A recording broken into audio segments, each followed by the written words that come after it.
Hello and welcome back to Road to Wire. In this one, we're going to answer the most popular Game Week 11 FPL questions, so let's get straight into it. Okay, the first question we're going to look at is who is the best Gyökeres replacement? Now, obviously, Gyökeres went off injured in Game Week 10, and Arteta, his words since that game haven't been that promising. He obviously wasn't in the squad for the Champions League game on Tuesday evening as well. It doesn't look good for his chances of Game Week 11. I think he might be back after the international break. I think Arteta even hinted at that. But even given that, it's probably worth selling him at this point. I think quite a lot of Gyökeres owners were actually looking for a reason to sell him and were almost having to hold on to him because of a Burnley fixture, because of a Sunderland fixture. So this comes at a time where you probably can just sell him now. The first player that I think is the best replacement, if you don't already have him, is Mateta. That's kind of a no-brainer. Crystal Palace are playing some unbelievable football right now. Mateta is getting all the big chances under the sun right now. Granted, he's not taking every single one of them. However, he is getting so many of these big chances that he will just score so many goals. He is scoring loads of goals. So he is the obvious replacement. Another one that we can look at is João Pedro. Now, quite a lot of people will have just sold João Pedro last week, myself included. I sold João Pedro for Mateta. João Pedro looks so much better in Game Week 10. Obviously, he had no shots on target in 5 weeks or whatever the stat was that was going around. However, he and Chelsea looked so much better against Tottenham, as I say. He got quite a lot of big chances. He could have absolutely hauled. I mean, he obviously scored the goal. He missed about 3 one-on-ones as well. So he is definitely one we can be looking at. And lastly, I think you can then look at the guys like Welbeck, Thiago. If you want to generate some funds and spend those elsewhere, let's say you've got Gyökeres and you've got Reijnders, like myself, for example. I want to move Reijnders up to a better midfielder. So I will probably move Gyökeres down to someone cheaper, like Thiago, like Welbeck, so that then I can use the funds to spend in the midfield, because I think that Thiago and Welbeck are both coming into some good fixtures and their teams are both playing really well going forward. So I like both of those guys as well. Okay, and that conversation leads quite nicely into the next question here, which is what is the best Arsenal triple up right now? Obviously, Gyokeres isn't involved in that. So we're talking defenders, we're talking midfielders, and we're talking Raya in goal. Now, I think if you're tripling up, at this point, you definitely want double defence. And I think that double defence looks like Gabriel and it looks like Timber. Gabriel is an absolute lock in this answer, to be honest.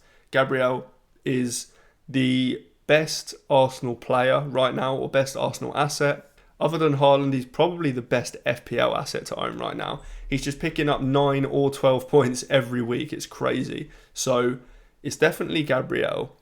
I think that Timber's next. Timber hasn't got the attacking returns in the last 2 or 3 weeks. However, we've seen earlier in the season that he is quite capable, and the positions that he and Calafiori pick up are a madness, an absolute madness. They are attacking so much. The only difference with Calafiori is that he's got the likes of Hincapi. Again, I'm saying his name wrong. I said it last week wrong, but I'm going with it. He's got a bit more competition, so he could quite easily miss more minutes. Whereas Ben White just either isn't fit or just isn't playing well enough to actually take the minutes off of Timber. I think Timber starts 8 or 9 out of 10 Premier League games, so I definitely think he's fine. It's then this third slot. Now, you could obviously triple up with Calafiori as well. You could go Raya and triple up in defence. I think the triple up in defence looks really good right now. The fixtures do get slightly worse from now onwards. However, I think that Arsenal as a defence are so elite that doesn't even matter. The next player to look at is obviously Saka or potentially Rice. I still think that Saka is obviously an unbelievable option. With Gyokeres out, he's obviously definitely going to be on penalties now. Probably was anyway. And obviously just a lot goes through Saka going forward. Open play goals, he hasn't got involved in many recently. So maybe his price tag is a little bit steep. And that means that you could potentially go Rice. He's obviously 6.8 million. He's getting involved in open play goals, as we saw last weekend. Obviously, Arsenal are just set-piece FC, and they are really good at it. So I think we can just lean into Rice now. If you don't want to spend as much money, then I like Rice over Saka. So for me, I think the best Arsenal triple up right now is probably treble defence. I do think that means that you then end up playing 4 at the back in your FPL team or 5 at the back, because I like Munoz, I like some of these DEFCON guys. I think you need to play all these defenders, and I think that's fine. You can play 4 or 5 at the back. I think that the triple up in defence is best. However, if I was going for a midfielder now, I'd probably go Rice. Okay, I mentioned this a minute ago when we were talking about Gyökeres replacements as well, and some people still own Reijnders, like myself. Reijnders is just a sell now. Although Pep did say some good things about him, saying that he really wanted to get him starting in the game in Game Week 10, you're always going to be worried about that Man City lineup when it comes out every week to see if Reijnders is in it, especially because Shirky actually played really well as well. Now, I'm recording this before the Man City against Dortmund game in the Champions League, so I haven't seen the squad, I haven't seen the lineup or anything like that. I don't think that anything that happens in that game will affect what I'm about to say anyway, though, because I think you should just sell him, to be honest, and I don't think you should go to another Man City player. I think there's actually some quite good midfield options right now. One of those is Sarr. If you don't have Sarr from Crystal Palace, I think that he is definitely the one to go to. Obviously, that does involve finding some funds to go up from Reijnders to Sarr, and actually a lot of these players that I'm going to talk about do involve that. I will mention 1 or 2 names at the end where you don't need funds though. I think Sarr is definitely the best option to go for. Then there's a couple of other good ones. So you've got Declan Rice, as I mentioned, if you've got a free Arsenal spot, or if you're selling Gyokeres as part of a double move. I really like him. You've also got Dominic Szoboszlai. He is picking up some serious defensive contributions and some serious XGI. So I do think that he's a great option. Obviously, from next week onwards, Liverpool's fixtures get really, really good. So he is definitely one that we can be looking at because the minutes should be there. He has been their best player this season, and I really like him as an option at around 6.5 million, I think he is. The other player we can look at is Enzo. He's got some really nice fixtures. He hasn't had an attacking return in the last couple of game weeks, but he is still getting in great positions, so he is great.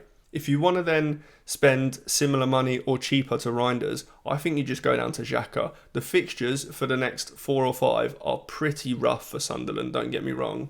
But that leads itself to potentially more defensive contributions. He's on set pieces. A lot just seems to go through him. So I think if you want someone at Reijnders' price or cheaper, I'd just go for Xhaka. And the last question we're going to talk about is captaincy for Game Week 11. We haven't really had to think about captaincy for quite a few weeks now because Haaland has just been the best option every week. And I'm not saying that's not true this week. He obviously plays Liverpool at home, which isn't the worst fixture. On paper, it's still a bad fixture as such. However, the Liverpool defence hasn't really looked very good. It did look quite good against Real Madrid though, which is interesting because if from Game Week 12 we want Liverpool players, then maybe we can go for their defence, whereas a week or 2 ago we were maybe thinking that we couldn't because their defence looked so bad. However, yeah, like I say, against Real Madrid it looked quite good. So maybe we can look for a different option than Erling Haaland this week. The obvious fixture is Arsenal against Sunderland.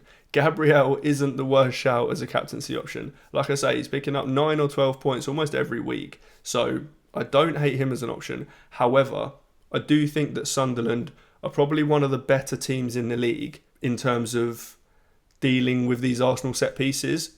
They are great from set pieces themselves. Players like Ballard, Mukiele, Alderete should be able to do something to stop these Arsenal set pieces, and I think they are better equipped than most other teams to do that. However, Gabriel still just should be a good option. If you've got Saka, then he's obviously a great option.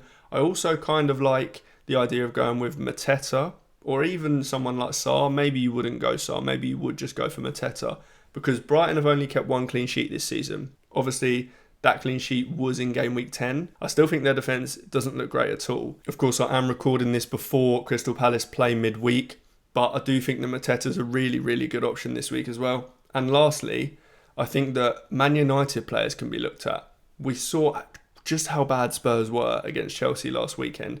Now, yes, Spurs have looked a little bit better against Copenhagen, but Copenhagen were terrible, so I don't think we could read into that. And Man United are playing some of the best football they've played in a long time. So a Bruno Fernandes or an Mbeumo captain is not something I'm against either. Now that is all for this one. Make sure you like the video, make sure you subscribe, make sure you're checking out rotowire.com/soccer, all sorts of good stuff on there, so make sure you're checking that out. But that is all, we will see you in the next one.